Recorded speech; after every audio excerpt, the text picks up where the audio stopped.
ரம்யா கிருஷ்ணன் சின்ன வட்டத்துக்குள்ளே சுருக்க முடியாத சிறந்த நடிகை. சூப்பர் ஸ்டார் கிட்டேயே ஸ்டைலை காட்டுற நீலாம்பரியாகவும் மிரட்டுவாங்க. துஷ்ட சக்திகளை அழித்தறிகிற அம்மனாகவும் அசத்துவாங்க. காமெடியில் மேகி அப்படிங்கிற மரகத வழியாக கலக்குவாங்க. லீலாவா கண்களையும் கலங்கடிப்பாங்க. பாகுபலியா அரசியாவும் ஆழ்வாங்க. இப்போது குயின் வெப் சீரிஸில் மாநிலத்தை ஆள்பவங்களாக வலம் வராங்க. சினிமாவில் 35 ஆண்டுகள் கோலோச்சிட்டு அடுத்த கட்டமாக வெப் சீரிஸில் காலடி எடுத்து வச்சுருக்காங்க. அந்த அனுபவத்தை இப்போ நம்மளோட ஷேர் பண்ணியிருக்காங்க. ஸோ அதை பற்றி இப்போது பார்க்கலாம்.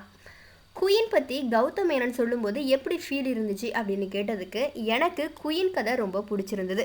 இந்த மாதிரி அழுத்தமான கதாபாத்திரங்களை நடிக்கிறது அப்படின்னா எனக்கு இஷ்டம்.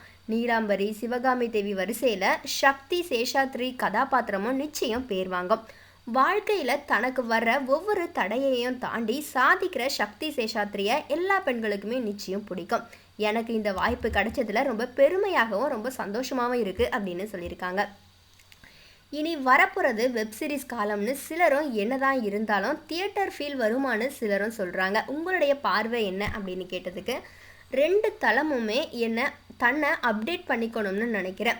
வெப் சீரிஸ் வந்ததால் மக்கள் தியேட்டருக்கு வராமல் இருக்க மாட்டாங்க. வெப் சீரிஸ் உலகத்துக்குள்ளே கண்டென்ட் கொட்டி கிடக்குது. ஒரு சீரீஸ் பார்க்க ஆரம்பித்தா அடுத்தடுத்த எபிசோடுன்னு அப்படியே நம்ம உள்ளே இழுத்துடுது. வெளியே வர மனசே வர்றதில்லை. ஐ லவ் வெப் சீரிஸ் அப்படின்னு சொல்கிறாங்க.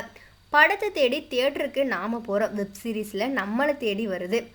ஆக மொத்தம் மக்களுக்கு என்டர்டெயின்மெண்ட் உறுதி அப்படின்னு சொல்கிறாங்க. நெக்ஸ்ட்டு, குயின் வெப் சீரிஸ்க்கு ஹோம் ஒர்க் தேவைப்பட்டுச்சா அப்படின்னு கேட்டதுக்கு, இல்லை, என்கிட்ட யாரையும் இமிட்டேட் பண்ண வேணாம், யாரை மாதிரியும் இருக்க முயற்சி பண்ண வேணாம், கதையை உள்வாங்கிக்கிட்டு நீங்கள் எப்படி பண்ணுவீங்களோ அப்படி பண்ணுங்க போதும்னு சொல்லிட்டாங்க. அதைத்தான் நானும் செஞ்சுருக்கேன் அப்படின்னு சொல்கிறாங்க. இந்த கேரக்டருக்கு காரணமானவங்களை நேரில் சந்திச்சிருக்கீங்களா அப்படின்னு கேட்டதுக்கு, அவங்கள சந்திக்காமல் விட்டுட்டோம்னு ரொம்பவே வருத்தமாக இருக்குது அப்படின்னு சொல்கிறாங்க.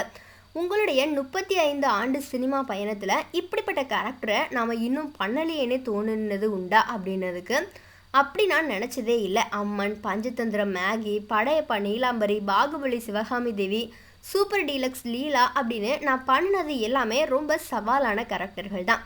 இனி வரப்போகிற கதாபாத்திரங்களும் இப்படியே இருக்கணும் அப்படின்னு ஆசைப்படுறேன் அப்படின்னு சொல்கிறாங்க.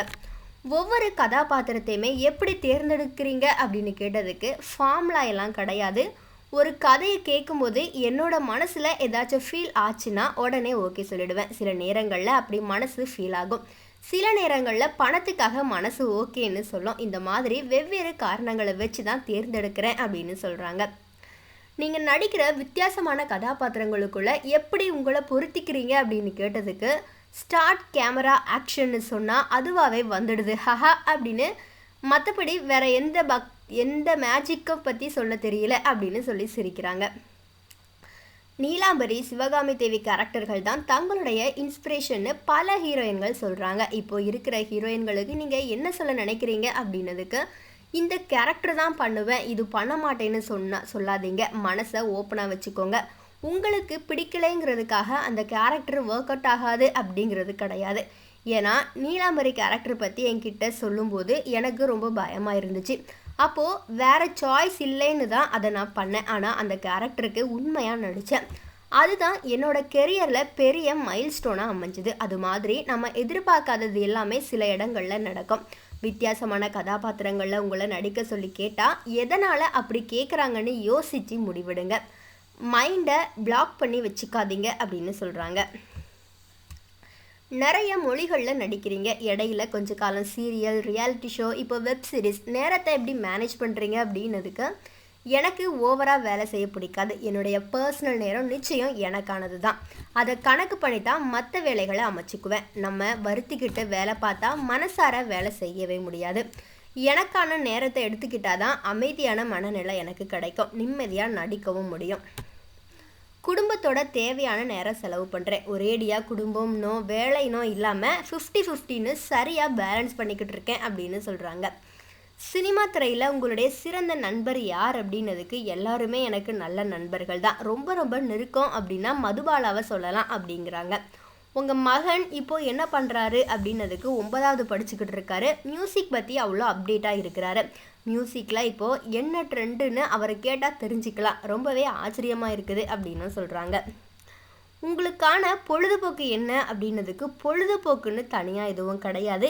எப்போல்லாம் நேரம் கிடைக்குதோ அப்போல்லாமே ரெஸ்டாரண்ட்டுக்கு போய் வித்தியாசமான உணவுகளை சாப்பிட பிடிக்கும். மற்றபடி குடும்பத்தோட நண்பர்களோட சந்தோஷமாக இருக்கிறத தாண்டி வேற என்ன இருக்க முடியும் அப்படின்னு சொல்கிறாங்க.